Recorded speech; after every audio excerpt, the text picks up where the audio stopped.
আমি জানি আমি একটা খুবই বাজে জিনিস করছি। আমি রথের ব্লগ এত দিন পর পোস্ট করছি, কজ আমি ভুলেই গেছিলাম যে আমি রথের দিন ব্লগ করেছিলাম। আমি এখন গ্যালারি ঘেটে বের করে দেখলাম যে আমি রথের দিন একটা ব্লগ করেছিলাম, কিন্তু সেটা তোমাদের সাথে শেয়ার করতেই আমি ভুলে গেছি। তো সবাইকে ফার্স্টেই সরি যে আমি রথের ব্লগ এত দিন পর পোস্ট করছি। তো আমরা গেছিলাম আমাদের এখানে রথতলা রথের মেলাতে, যেখানে পুরো পুরী স্টাইলে বড় বড় রথ বানানো হয় আর সারা রাস্তা জুড়ে মেলা বসে। এমনকি সেই সময় পুরো রাস্তার গাড়ি ঘোড়াও বন্ধ করে দেয় রথের জন্য, কারণ প্রচুর প্রচুর প্রচুর ভিড় হয় ওখানে।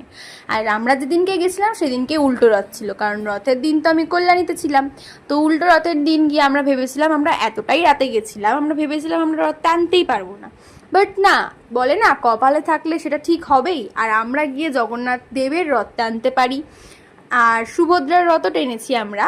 আর বলরামের রথটা ফার্স্টেই টানা হয়ে গেছিলো, সেই জন্য আমরা টানতে পারিনি, আমরা পরপর দুটো রথ টানি। দেন সেদিনকে ওখানে খিচুড়ি বিতরণও হচ্ছিল, আর আমরা লাইন দিয়ে খিচুড়ি প্রসাদও নিই, মহাপ্রভুর প্রসাদ গ্রহণ করি। আর আমরা সেদিনকে রথের দিন মেলায় গিয়ে অনেক মজা করেছিলাম, যেহেতু মামা, সেচকা, মামনি, ভাই, মা, বাবা, ভাই সবাই মিলে আমরা গেছিলাম।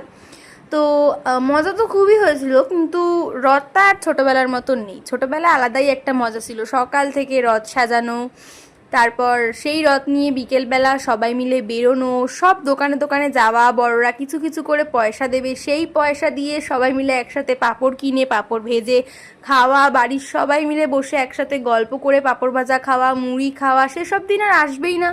হ্যাঁ, আমরা সত্যি বড় হয়ে গেছি। এই সব দিনগুলো আসলেই বোঝা যায় যে হ্যাঁ, আমরা বড় হয়ে গেছি। ছোটোবেলা সেই জিনিসগুলো যেরকম ছিল, সেই জিনিসগুলো বড়োবেলায় আর নেই। তাই আমরা চেষ্টা করি, আমরা ছোটোবেলায় যেই জিনিসগুলো পেয়েছিলাম, এই ভাই যেহেতু এই যুগে হয়েছে, এই যুগের বাচ্চাদের মধ্যে তো আর সেরকম জিনিসটা নেই। সেই জন্য আমরা ছোটোবেলায় যে জিনিসগুলো পেয়েছিলাম, আমরা চেষ্টা করি ছোট ছোট করে হলেও ওকে সেই জিনিসগুলো উপভোগ করানোর, যে আমরা কীরকম এনজয় করেছিলাম সেই সময়গুলো। ওর তো এখনও রথ টানার বয়স হয়নি, সেই জন্য আমরা সবাই মিলে রথের মেলায় গেছিলাম। যখন ওর রথ টানার বয়স হবে, আমার ইচ্ছা আছে ওকে রথ সাজিয়ে দেবো সারাদিন ধরে, তারপর জগন্নাথ কিনে দেবো, তারপর পাঁপড় ভাজা খাবো সবাই মিলে। হ্যাঁ, অনেক মজা করব। তবে তার জন্য ওকে আরেকটু বড় হতে হবে। আজকের ব্লগটা কেমন লাগলো নিশ্চয়ই জানিও।